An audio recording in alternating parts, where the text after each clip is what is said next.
Күн достар, менің каналыма қош келдіңіздер. Сіздермен бүгін өте дәмді болып шығатын, әрі оңай дайындалатын картоптан чебурекелер дайындайтын боламыз. Міндетті түрде видеоны соңына дейін қарап, дәл менің рецептім бойынша дайындап көріңіздер. Каналыма тіркелмеген болсаңыз, тіркеліп, видеоларыма лайк басып кетуді ұмытпаңыз. Ендеше чебурекелерімізді дайындап бастайық. Ыстық суға тұз бен сұйық май құйып, жақсылап араластырып, алдын ала електен өткізіліп, өлшеніп тұрған ұнымыздың ортасын ашып, осы ыстық суды құямыз. Суымыз ыстық болғандықтан бірінші қасықпен араластырып аламыз, әрі қарай қолымызбен араластырып, біріктіріп, жақсылап илеп, сәл ғана қаттылау қамыр дайындайтын боламыз. Қамырымды шамамен 5-6 минуттай қолыммен басып иледім. Әрі қарай қапшыққа салып 15 минутқа қойып қоятын боламын. Осы уақыт аралығында чебурекелеріміздің салмасын дайындаймыз. Суға піскен картоптарымызға тұз және сүт пен сары май қосып, осы картоптарымызды пюре қылып жақсылап еземіз. Мен осылай миксермен езгенді жақсы көремін. Сонда өте нәзік болып езіліп шығады. Енді осыған ұсақтап туралған көк жуамызды қосып, жақсылап араластырамыз. Барлық керекті заттардың мөлшерін видеоның астына описаниеге жазып кететін боламын. Осымен біздің салмамыз дайын. Енді 15 минут тұрған қамырымызды қайттан қапшықтан алып шығып, тағы да бір 2-3 минуттай басып илеп, қайтадан қапшыққа бір 5 минутқа салып қоятын боламыз.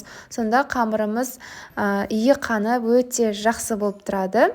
Мінекей 5 минуттан кейін алып шығып, қамырымызды 3 бөлікке бөліп, қолмен осылай домалатып, осы әрбір 3 бөлікті бірнеше бөліктерге бөліп шығамын. Осы әрбір бөліктерден біз чебурекелер дайындайтын боламыз. Чебуректерді пісіретін қазаным менің аса қатты үлкен емес, сондықтан да әрбір чебуректерімнің қамырында сол өзімнің қазанымның көлеміне сай етіп, сәл кішіректеу етіп дайындап алдым. Себебі үлкен етіп дайындап жүрсе, менің қазаныма сыймай дұрыс піспей қалатын болады. Қалған қамырларым кеуіп қалмас үшін бетін ыдыспен жауып қойдым. Енді чебуректеріміздің әрбір қамырын жұп-жұқа етіп жазып аламыз.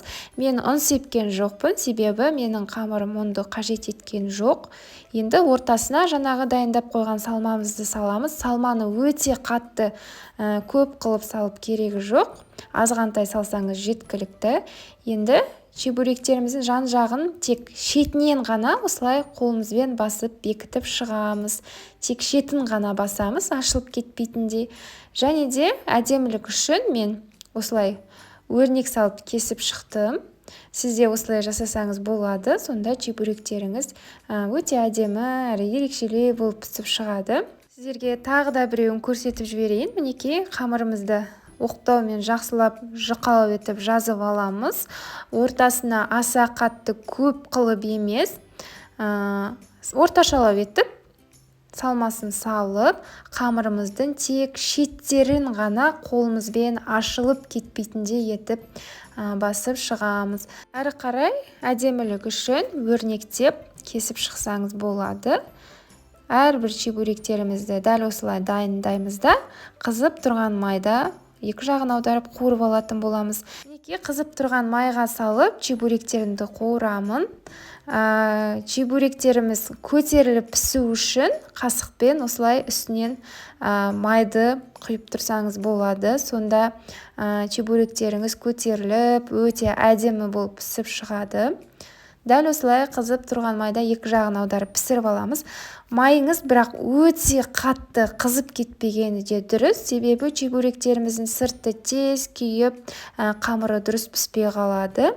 Дәл солай қалған чебуректерімізді дайындаймыз. Үстіне жақсы көтерілу үшін қасықпен май құйып тұрсаңыз болады. Осымен біздің өте дәмді әрі оп-оңай жасалынатын картоптан чебуректеріміз дайын.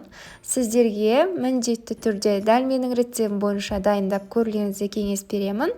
Себебі өте дәмді болып шығады. Және достар, қазақша контентті қолдап, каналыма тіркеліп, лайк басып, пікір қалдырып кетуді ұмытпаңыздар. Ас болсын!